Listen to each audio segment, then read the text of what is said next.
সুনীল বণিক দাদার সঙ্গে আজকে পুরো বিস্ময় হিসেবে আমাদের সকলের আদর্শ আইডল সাচ্চা মানুষ নজরুল ইসলাম সাহেবকে আপনারা শত্রু সিনেমা দেখেছেন, তাতে দেখেছেন তো অসৎ পুলিশ অফিসার, তার মাঝখানে দেখেছেন রঞ্জিত মল্লিকের চরিত্রটা।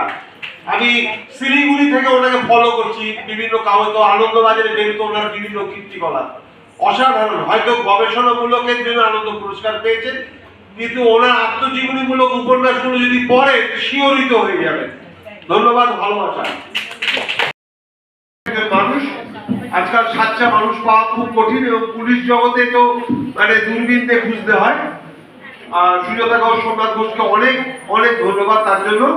আর সাহিত্য সংস্কৃতি জগৎটা যেন উঁচুতে পোড়ায় না ভরে যায়, ভালোবাসায় ভালোবাসায় বেঁধে বেঁধে থাকি আমরা। আমার একটি কবিতা, ভাবে অনুভবে। আমার চারদিকে কত মানুষ, নানা ধরনের মানুষ, যাদের নানা ধরনের আচরণ, এক অদ্ভুত খ্যাপামিতে ভরা সমাজ।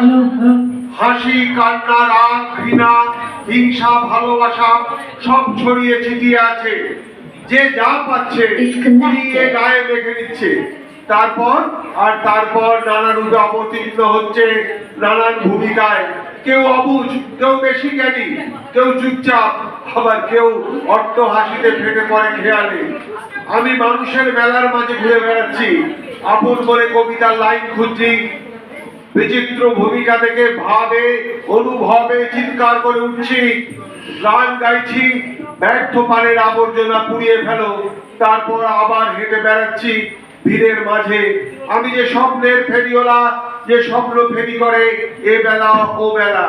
আমি যে হাসি মুখে পথ চলি, আমি যে ভেতরে ভেতরে কান্নায় অনেক কথা বলি।